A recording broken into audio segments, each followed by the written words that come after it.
बच्चों स्वागत है आपका। आज जो है हम कक्षा 12वीं भौतिक विज्ञान का एक नया टॉपिक आज हम पढ़ेंगे और जहां से हम बात करने वाले हैं आप जो पढ़ने वाले हैं आज कूलाम के व्युत्क्रम वर्ग का नियम। बच्चों एक इंपॉर्टेंट टॉपिक है, 2 या 3 नंबर में पूछा जाता है। इसका डेरिवेशन आपको करना होता है कूलाम के व्युत्क्रम वर्ग का नियम। ठीक है, तो इसको स्टार्ट करने के पहले मैं बात करना चाहता हूं आपसे कि जैसे दो चार्ज है हमारे पास, एक चार्ज है Q1 और दूसरा चार्ज है Q2। ठीक है, तो इन दोनों चार्ज की जब हम बात करते हैं, दो आवेश है दोनों आवेश कैसे बिंदु आवेश है। बिंदु आवेश का मतलब ये होता है कि दो आवेशों के बीच की दूरी इतनी अधिक हो कि आवेश का जो साइज है, जो आकार है, वो उस दूरी की तुलना में बहुत नगण्य हो जाए, तो इसको हम क्या बोलते थे, बिंदु आवेश बोलते थे ना। दो आवेशों के बीच की दूरी इतनी अधिक है कि उनका जो साइज है वो इतना कम हो जाता है कि हम इसको क्या मान लेते हैं, पॉइंट चार्ज मान लेते हैं, कि बिंदु आवेश मान लेते हैं। ठीक है, अगर इन दोनों के बीच की दूरी r है, दो बिंदु आवेश एक दूसरे r दूरी पर रखें, तो इन दोनों के बीच एक बल कार्य करने लगता है, जिस बल को हम बोलते हैं कूलाम बल।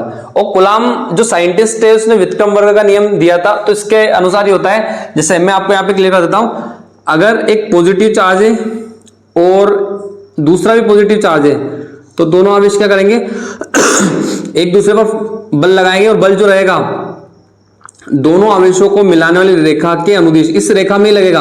बल ऐसा नहीं है कि बल इस दिशा में लग रहा है, ऐसे बल लग रहा है, नहीं, ऐसे कभी नहीं लगेगा, या ऐसे लग रहा है, ऐसे लगा, ऐसे कभी नहीं लगेगा। हमेशा दोनों आवेशों को मिलाने वाली लाइन पर ही क्या लगेगा, बल लगेगा। ठीक है, जैसे अगर दो आवेश इस तरीके से, एक आवेश यहाँ है और एक आवेश यहाँ है, तो अब जो बल लगेगा इन दोनों के बीच लगेगा तो इनको मिलाने वाली लाइन के अनुदिशी हमेशा बल लगता है। ठीक है, अब दोनों धनावेशित है, धनावेशित है मतलब इसका मतलब ये है कि दोनों एक दूसरे क्या करेंगे, प्रतिकर्षित। क्या करेंगे, प्रतिकर्षित। ये इसके ऊपर बल लगाएगा, सॉरी ये तो आकर्षण बल हो जाएगा, प्रतिकर्षण बल है ना। तो दोनों क्या करेंगे, दूसरों को प्रतिकर्षित करेंगे। ये वाला इस पे लगाएगा, जैसे अगर इसको 1 बोल दिया, इसको 2 बोल दिया, तो फोर्स ऑन 1 ड्यू टू 2 है ना, इस तरीके से हम इसको बोलेंगे। तो दोनों के बीच में क्या लगेगा, प्रतिकर्षण बल। मतलब ये वाला इसको इधर रिपेल करेगा, ये इसको इधर रिपेल करेगा। ठीक है, एक पॉजिटिव है, दूसरा नेगेटिव है, तो इनमें लगेगा आकर्षण बल। क्या लगेगा इनके बीच में, आकर्षण बल। कैसे, ये वाला आवेश इसको अपनी तरफ आकर्षित करेगा और ये वाला आवेश इसको अपनी तरफ आकर्षित करेगा। ठीक है, तो फोर्स ये जो है Q2 आवेश कर रहा है किसको, Q1 को।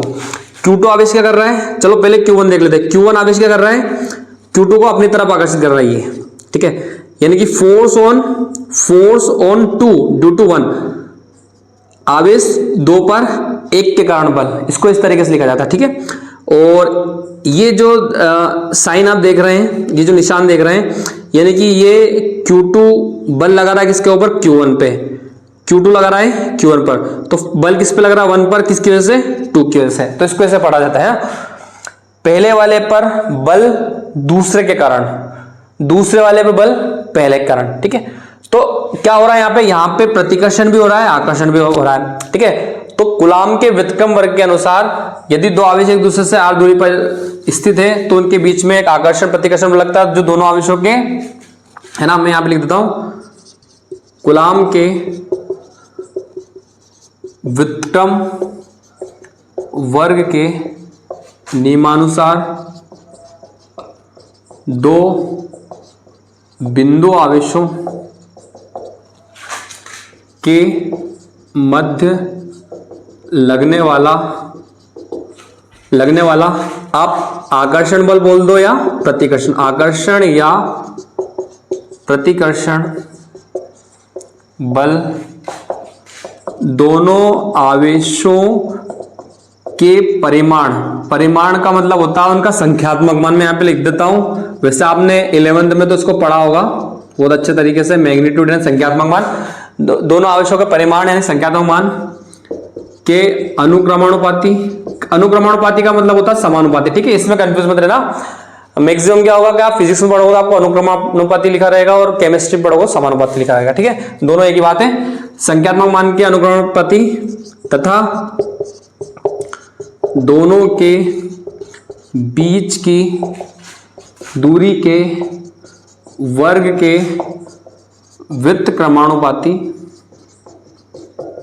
होता है। ठीक है, दोनों के बीच की दूरी के व्युत्क्रमानुपाती होते हैं। कूलाम के व्युत्क्रम के अनुसार दो बिंदु आवेशों के मध्य लगने वाला आकर्षण प्रतिकर्षण बल है ना, दोनों के मध्य आकर्षण लगे प्रतिकर्षण बल लगे, दोनों समान है तो प्रतिकर्षण बल और दोनों असमान है तो आकर्षण बल, दोनों आवेशों के परिमाण के अनुक्रमानुपाती तथा दोनों के बीच की दूरी के वर्ग के व्युत्क्रमानुपाती होता है। ठीक है, तो परिभाषा के अनुसार हम देखेंगे, परिभाषा के अनुसार है ना, यहां से लिखना स्टार्ट करते हैं क्योंकि थोड़ा सा बड़ा रहेगा ये, तो यहां से हम लिख देते हैं परिभाषा के अनुसार एप समानुपाती Q1 Q2, इसको दे दो क्वेश्चन नंबर फर्स्ट। फिर दूसरी परिभाषा इसी में एफ व्युत्क्रमानुपाती आर स्क्वायर। ठीक है, व्युत्क्रमानुपाती मतलब डिवाइड में जाएगा है ना दोनों के बीच की दूरी के वर्ग के व्युत्क्रमानुपाती, दोनों को मिलाएंगे समीकरण 1 व 2 से। समीकरण 1 और 2 से क्या जाएगा, एफ समानुपाती Q1 Q2 divide by r square. जैसे हम समानुपाती चिन्ह हटाते हैं यहां पे एक नितांक लग जाएगा के Q1 Q2 divide by r square. तो ये आपका कूलाम के व्युत्क्रम वर्ग का फॉर्मूला आ गया। इसको थोड़ा सा और एक्सप्रेस करते हैं हम। तो देखिए के क्या है, जहां के समानुपाती नितांक या अनुक्रमानुपाती नितांक है, क्या है अनुक्रमानुपाती नितांक है, जिसे स्थिर विद्युत बल नितांक भी कह सकते हैं अपन। क्या कह सकते हैं, स्थिर विद्युत बल नितांक कहते हैं। ठीक है, चलो ये हो गया स्थिर। अब देखो इसकी दो वैल्यू होती हैं। पहला हम एसआई पद्धति में के का मान होता है 1/4 पाई एप्सिलॉन नॉट। ठीक है, जैसे एफ बराबर लिखा आपने के Q1 Q2 बटे आर स्क्वायर, एफ बराबर के Q1 Q2 बटे आर स्क्वायर। अब के का मान रखना है, के का मान एसआई पद्धति, जो पद्धति हम पढ़ते हैं सबसे ज्यादा जिस पद्धति को हम पढ़ते हैं इंटरनेशनल सिस्टम ऑफ यूनिट है ना, एसआई पद्धति, अंतरराष्ट्रीय मानक पद्धति, इस पद्धति में के का मान 1/4 पाई एप्सिलॉन नॉट होता है। ठीक है, इसको पढ़ते हैं हम एप्सिलॉन नॉट है ना, ये हम इसको पढ़ते हैं। इसकी एक वैल्यू होती है 8.854 गुणा 10⁻12 है ना, और यूनिट तो हम इससे निकाल सकते हैं, मैं निकालना बताऊंगा आपको यूनिट कैसे निकालते हैं। ठीक है, एप्सिलॉन नॉट होता है इसका मान। ठीक, अगर आप इसकी न्यूमेरिकल वैल्यू रखना चाहो, न्यूमेरिकल वैल्यू किसमें, एसआई पद्धति में न्यूमेरिकल वैल्यू, तो आप लिखोगे 9 गुणा 10⁻9। क्या रख दोगे, 9 गुणा 10⁻9। ठीक है, तो के का मान समीकरण 3 में रखने पर, समीकरण 3 में रख दो यहां पे है ना।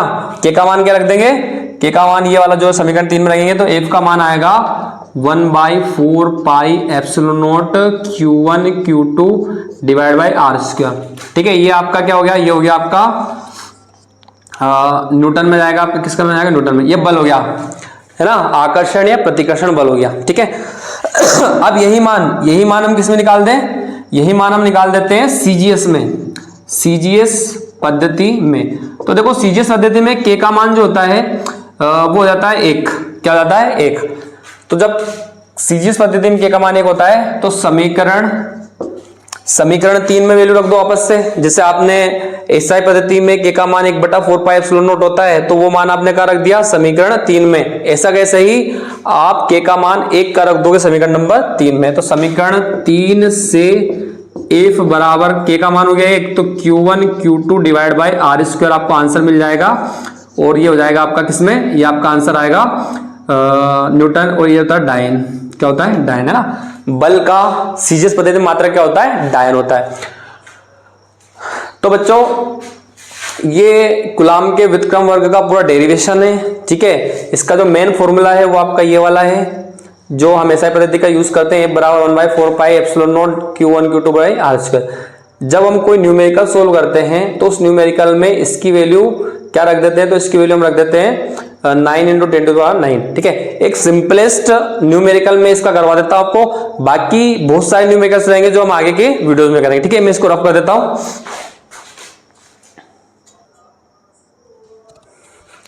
देखिए बच्चों, एक न्यूमेरिकल है आपके सामने, बिल्कुल सिंपल सा, ठीक है।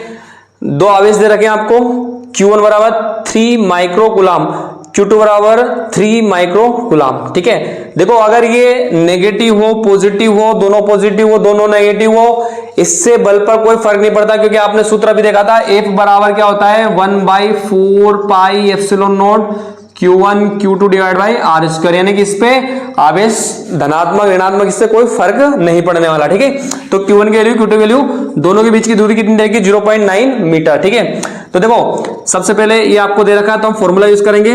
आपको बल, दोनों के बीच बल कितना लग रहा है, तो सूत्र आप यहाँ पे यूज करोगे, F बराबर 1/4 pi epsilon naught Q1 Q2 divide by r square. इसमें आप ये देख लीजिए, ये सही पद्धति में दे रखा है, ये यहाँ पे माइक्रो दे रखा है, दोनों में क्या दे रखा है माइक्रो, माइक्रो हटाते हैं और 10 की घात -6 लगा देते हैं, ठीक है। तो देखिए यहाँ से जब भी आप इसको लिखोगे, इसको आप ऐसा लिख सकते हो 3 × 10 की घात -6 कूलाम, ठीक है, क्योंकि माइक्रो लगा है। इसको भी लिखोगे 3 × 10 की घात -6 कूलाम।